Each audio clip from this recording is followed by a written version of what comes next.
Dr. Torres, DG Bala and Chairman Zala, our distinguished mentors, colleagues, friends in the social science community.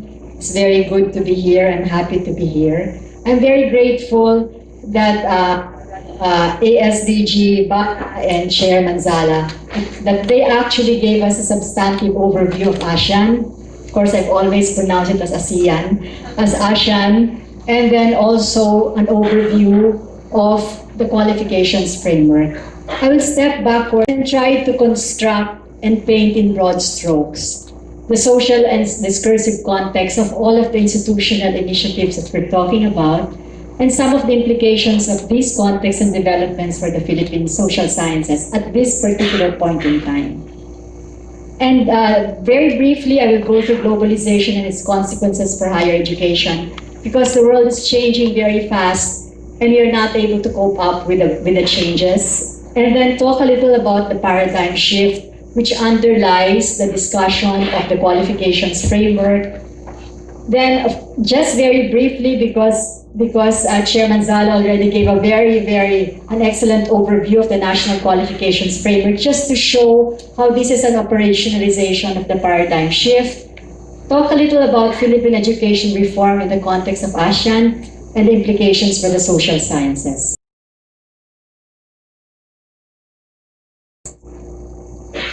Just brief historical antecedents. I guess we're talking about a shift from one project to another.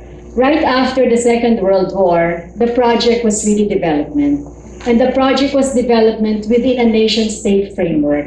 That was why industrialization, at that time, developing countries wanted to be as developed as the developed ones, and the paths were develop your agriculture, industry, and services. Industrialization, however, was seen as an engine. So you had export-oriented, you had import substitution, export-oriented industrialization, the changes in the international division of labor, etc.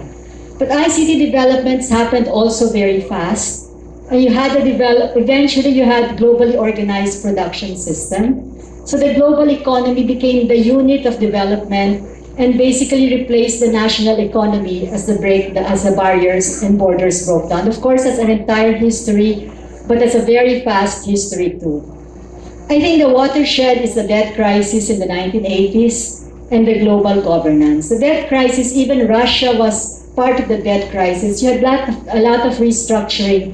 So national policies were subjected eventually to coordinated and rule-based procedures that strengthened the grip of the global political economy. The World Trade Organization and all the organizations came in and became more ascendant.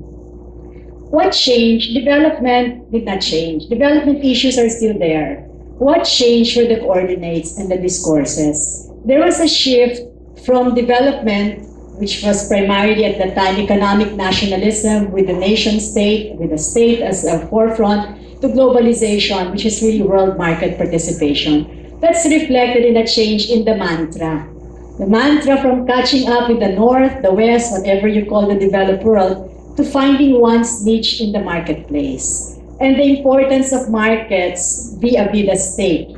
So at a certain point, I remember in the 1990s, the discussion was, the state is there to facilitate the development of the market, but that has become a discourse. Now, the reason why it's called a development project and a globalization project, it's a project, just as ASEAN is a project, because they're not natural. Markets are not natural. The state is not natural. ASEAN is not natural.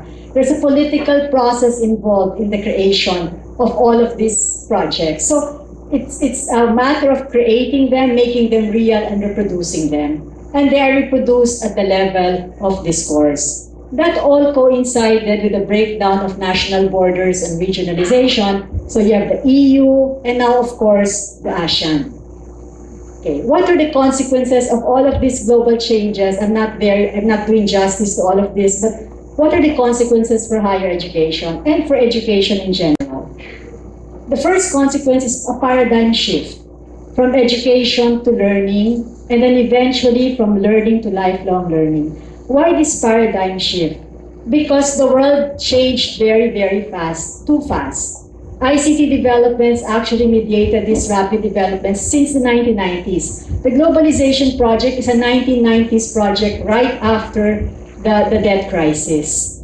And because of all this, but even before that, the educators were realizing you have to shift to individual learners because the world is moving too fast. The world is moving too fast, and you need individuals to cope. It's not groups that will be coping. If you're talking about education, education is transmitting from the educator to a class, to a group. When you shift to learning, you shift to individuals because it's only the individual that will learn. Now, why do you shift to individuals? Because the future is so difficult. 60% of all jobs 10 years from now are not known. Because of that, you have to allow these individuals to cope with a world where they will lose their jobs at any time, they will have to retool, and they will have to improve. I think here, Chairman Manzala was talking about continuous professional growth. It became not just education to learning, it's also to lifelong learning. Because the world is also changing very fast. You just have to retool yourself. You have to learn how to cope, even psychologically, with the loss of jobs. Our children now do not live in the kind of world we lived in, where we have careers that are clearly set for us. We did not even imagine the BPOs, the business processing outsourcing. We did not imagine that they will be more than just the call centers that we used to critique. But they are now knowledge processing outsourcing.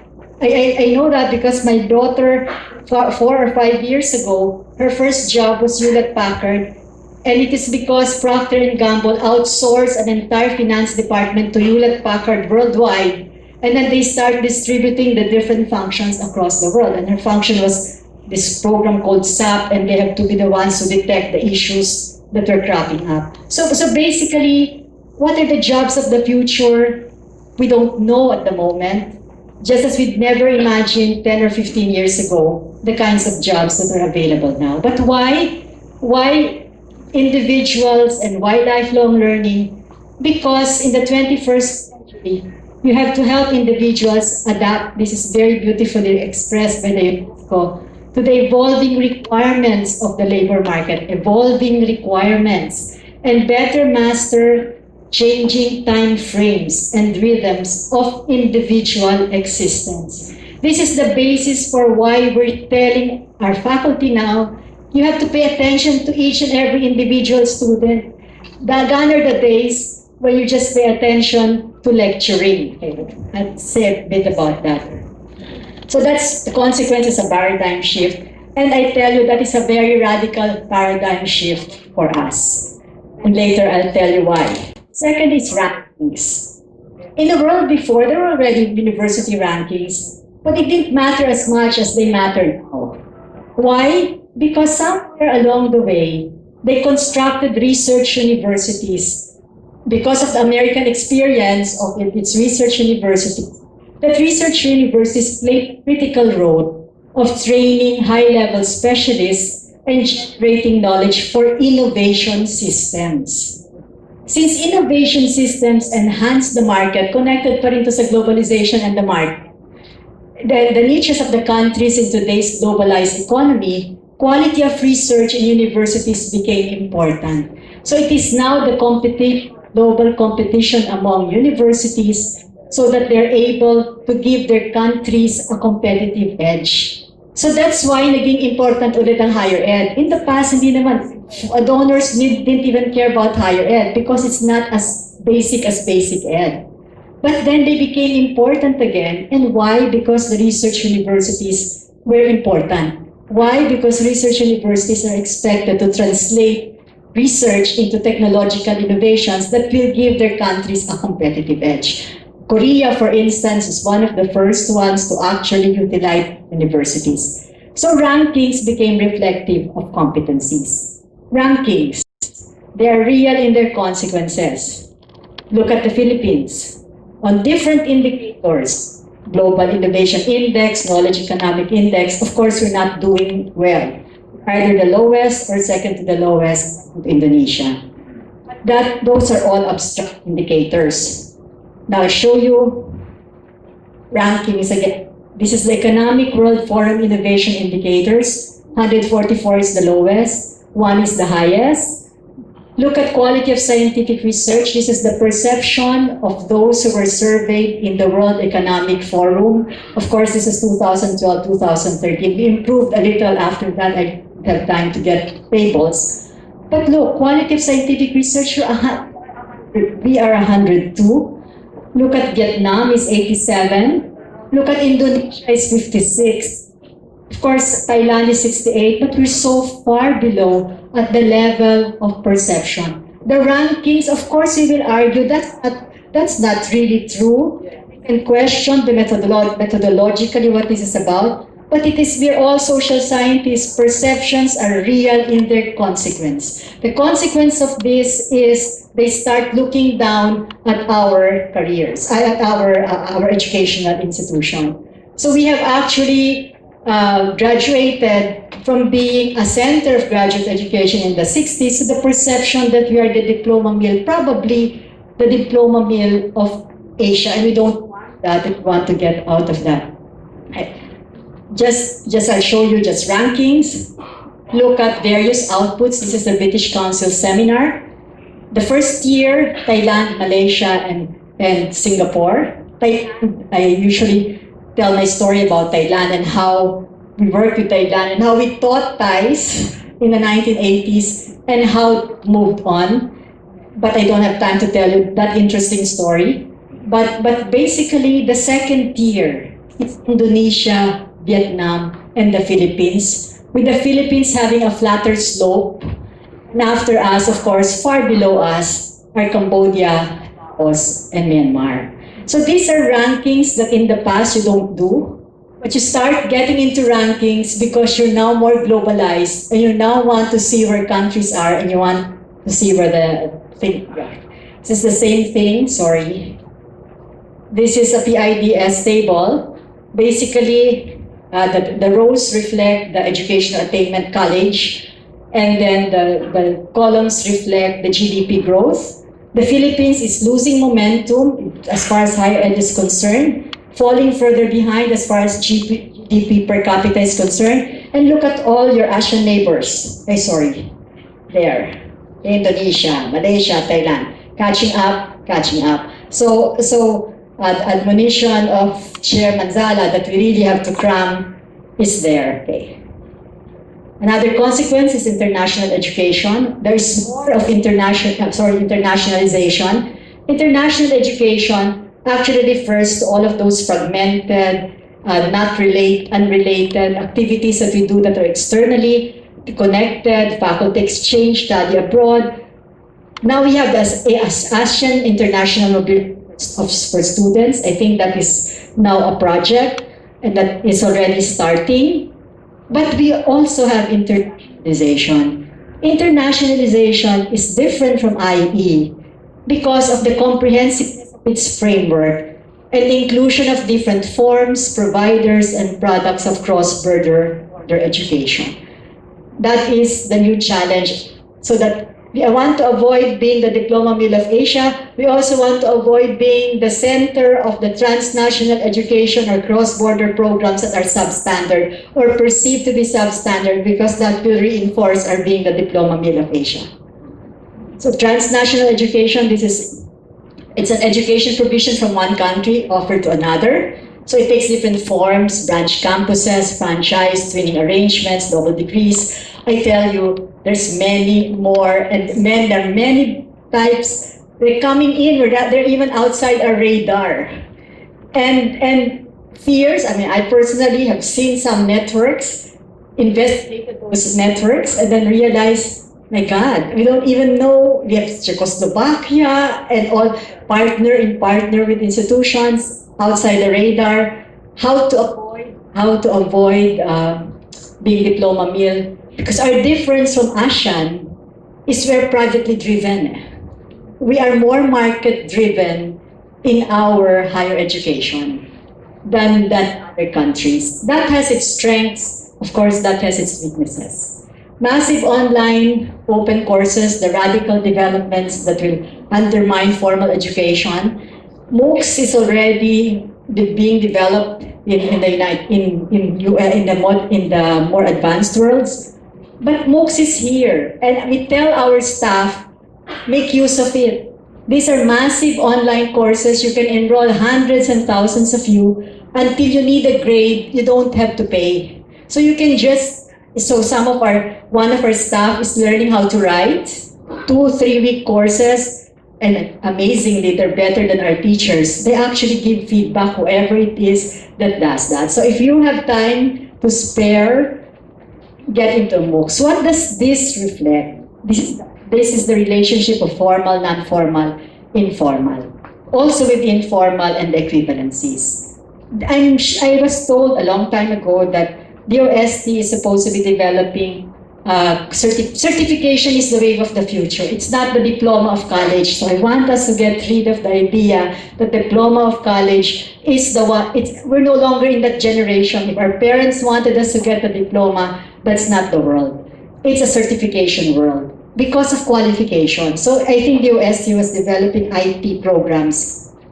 If you're first year college and you take this IT assessment, and then you move out of the formal school for a while, then you can work based on that certification. If you're an extremely diligent student, and this is also true for MOOCs, and you are self-propelled, and you can look for the experience you need to actually develop yourself, even if you're first year college or second year college, and you take the certification exam of fourth year, you can work on the job equivalent to the fourth year graduate. So please help us tell your parents, because our higher education institution is parent driven, that you don't really need to actually get the college diploma. You can move in and out of formal school, and technical is not beneath us. Part of our problem is technical, and even basic ed is beneath us. So part of the issue in K-12 is a labor issue. Deaf Ed needs 20 to 30,000, maybe even 40,000 teachers. You have teachers who may be losing jobs in college, but they can be absorbed in Deaf Ed, but they don't want to be teachers. They just want to be professors. So that is also partly our problem. Okay. Consequently, there are recognition of degrees and comparability of qualifications. Chair Manzala talked about the ASEAN Reference Qualifications Framework extensively. There is also UNESCO recognition of qualifications of higher education. We're setting up national information centers, which will tell the world which programs actually are at a certain level equal to the programs of others. The problem is, if you have 2,000 plus higher education institutions, and then you put programs that are very few, you're actually admitting you're a diploma mill. Right? But anyway, and you have few programs there. What that means, it doesn't mean our people will not get jobs, because people abroad love Filipinos. They will just be losing out because they'll be vulnerable to exploitation as they are now. So what do I mean by that?